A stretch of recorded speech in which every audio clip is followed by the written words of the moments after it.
అసలు నేను పెద్ద షాక్ తిన్నానండి. తమిళనాడులో TVK Vijay one single shot లో గెలిచేశాడా? అవును, గెలుస్తాడు.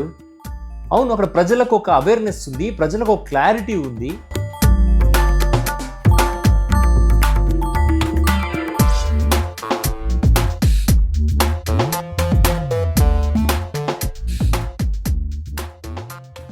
నేను ఒక 1 year బ్యాక్ కొడైకెనాల్కి వెళ్ళాను. అప్పుడు అక్కడ టెంకాయలు కొట్టే ఒక మహిళను అడిగానండి. నేను ఏమని అడిగానంటే, అమ్మా నువ్వు నెక్స్ట్ ఓట్ ఎవరికి వేయబోతున్నావు అని అడిగాను. ఆమె ఇంకొక ఆలోచన లేకుండా నేను విజయ్కి వేస్తాను సార్ అంటే తమిళ్లో చెప్పి, నాకు తమిళ్ చెప్తాను రాదు కాబట్టి విజయ్కి వేస్తానని చెప్పి, నేను ఐ వాజ్ జస్ట్ అంటే నేనేమనుకున్నానంటే, ఓకే ఒక గ్రామం కదా, గ్రామంలో ఉండే మహిళ చెప్పే మాటలు మనం సీరియస్గా తీసుకోలేము. తర్వాత ఒక 6 months తర్వాత చెన్నైలో ఒక బ్రాహ్మిన్ ఫ్యామిలీని అడిగాను, ఏమండి మీరు ఓటు ఎవరికి వేయాలనుకుంటున్నారు అంటే, not for DMK, not for Stalin again, we're going for BJP or Vijay. So నేను నిన్న మళ్ళీ ఓటింగ్ అయిపోయినాక అడిగాను, మీరు ఎవరికి ఓటేశారు అంటే straight away they said Vijay. తమిళనాడులో ఈ ఓటింగ్ ప్యాటర్న్ క్వైట్ డిఫరెంట్ గా ఉందండి. ఎలా అంటే generation Gen Z fans, cinema fans, cinema lovers వీళ్ళంతా అవుట్ రైట్ గా విజయ్ కేసారు. అంటే దాదాపు ఒక 28-30 years ఏజ్ గ్రూప్ లోపల ఉన్న వాళ్ళందరూ, 18 నుంచి 30 సంవత్సరాల ఏజ్ గ్రూప్ లో ఉన్న వాళ్ళందరూ straight away they have chosen Vijay. 30 to 45 లో ఈ బ్యాండ్ విడ్త్ లో ఉన్న వాళ్ళందరూ ఆల్మోస్ట్ అంటే they are responsible for the society,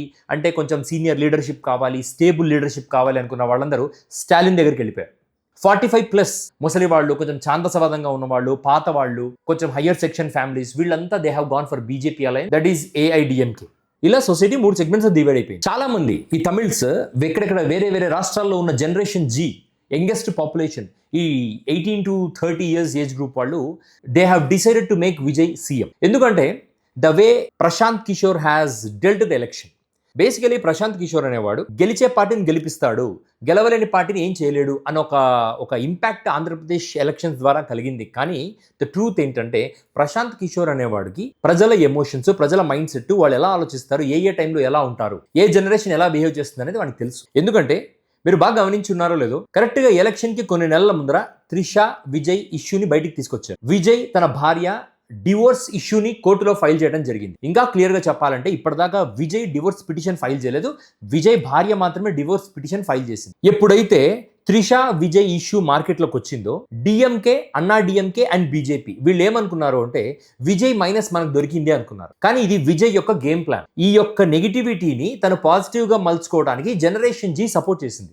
జనాలు ఒప్పుకోకపోయినా ఒకటి జరుగుతుంది సొసైటీలో. Gen Z is not ready to accept this one wife one husband concept. ఈ యంగ్ జనరేషన్ కాన్సెప్ట్ ఏంటంటే, ఈ వైఫ్ అండ్ హస్బెండ్ కలిసి ఉండాలి, వీళ్ళిద్దరు ఎంత కష్టాలు వచ్చినా కలిసే ఉండాలి. ఇప్పుడు మన చంద్రబాబు నాయుడు గారు చెప్తుంటారు, ఒక భార్య ఒక భర్త, జీవితానికి ఒకటే భార్య ఒకటే భర్త, పెళ్లి ఒకేసారి జరుగుతుంది, అది హెవెన్ లో జరుగుతుంది, ఆ తర్వాత ఎన్ని సమస్యలు వచ్చినా విడిపోకూడదు అని చంద్రబాబు నాయుడు గారు లాంటి మా ముసలి వాళ్ళు చెప్పే మాటల్ని పక్కన పెడితే, ఈ gen Z generation are not ready to accept such things. నీకు నచ్చలేదా వదిలేసి వెళ్ళిపో. ఈ యొక్క యాటిట్యూడ్ ఏదైతే ఉందో, ఈ యాటిట్యూడ్ని రైట్గా ప్రశాంత్ కిషోర్ అర్థం చేసుకొని ఇంటెన్షనల్గా విజయ్తో ఈ విషయాన్ని లీక్ చేసేలా చేశాడు. అండ్ ఈ ప్రశాంత్ కిషోర్ ఒక వ్యూహకర్త అవ్వటం మూలాన ఎంజీఆర్ యొక్క లైఫ్ని విజయ్కి ఆపాదించే పనిలో చాలా పర్ఫెక్ట్గా ఈ పరిస్థితిని సింక్ చేశాడు. సో పాత జనరేషన్ వాళ్ళకైనా ఈ జనరేషన్ వాళ్ళకైనా ఎంజీఆర్ తన పెళ్లి వైవాహిక సంబంధంలో ఉండగా జయలలితతో ఉన్న సన్నిహితంతో తన పొలిటికల్ సక్సెసర్గా జయలలితను అనౌన్స్ చేసి తన పొలిటికల్ పార్టీని జయలలిత చేతిలో పెట్టడం జరిగింది. So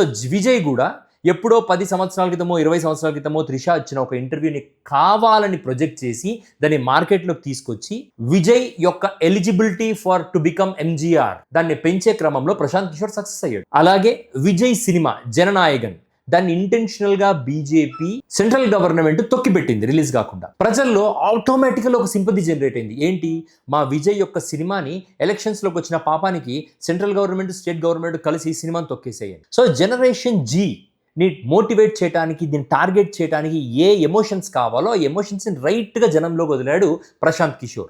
there he got succeeded. So Vijay గెలవటానికి ప్రశాంత్ కిషోర్ వేసిన వ్యూహాలు అన్ని ఖచ్చితంగా పనిచేసాయి. ఈ 70 ఏళ్ళు 80 ఏళ్ళు ఉన్న politicians, for example Chandrababu, Stalin, Pinarayi Vijayan, వీళ్ళకున్న సమస్య ఏంటంటే వాళ్ళు యంగ్ జనరేషన్ ఆలోచిస్తున్న పద్ధతులను అర్థం చేసుకోలేకపోయారు. అక్కడ ఖచ్చితంగా విజయ్ యొక్క వ్యూహకర్త సక్సెస్ అయ్యారు. ఈ జెన్జీ జనరేషన్ అంతా ఏమనుకుందంటే విజయ్ సక్సెస్ లో త్రిష కనపడాలి. సో ఇది ఒక controversy which will repeat the NTR Jayalalithaa scene. ఈ సీన్ ని తమిళనాడులో రీక్రియేట్ చేసి వాళ్ళను ఒక సాటిస్ఫాక్షన్ అనేది వాళ్ళు పొందడానికి ప్రయత్నం చేశారు. దాంట్లో భాగంగా విజయ్ ఫ్యాన్స్ జనరేషన్ జీ కలిసి టీవీకే విజయ్ని గెలిపించేశారు. తమిళనాడులో విజయ్ గెలవటం అనేది ఒక చారిత్రాత్మకమైన మార్పు. ఎందుకంటే ద ఓల్డ్ వింటేజ్ పాలిటిక్స్ చూసి బోర్ కొట్టిన వాళ్లకు కొత్త తరం పాలిటిక్స్ చూసే అవకాశం వచ్చింది. ఇది ఇతర రాష్ట్రాలపై ఎటువంటి ప్రభావం ఉంటుంది, కుల సమీకరణలపై ఎటువంటి ప్రభావం ఉంటుంది, నెక్స్ట్ జనరేషన్ కిడ్స్ ఇతర రాష్ట్రాలలో ఉన్న నెక్స్ట్ జనరేషన్ కిడ్స్ మీద ఎటువంటి ఇంపాక్ట్ చూపిస్తుంది అనేది కాలం నిర్ణయిస్తుంది.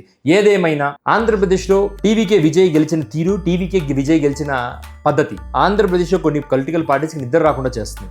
కులం పేరు చెప్పుకొని, జాతి పేరు చెప్పుకొని డ్రామాలు ఆడే పొలిటికల్ పార్టీస్కి ఇది ఒక చాలా చెంపపెట్టులో తయారైంది. Tamil Nadu people, we respect your opinion and we're happy that you are chosen your leader.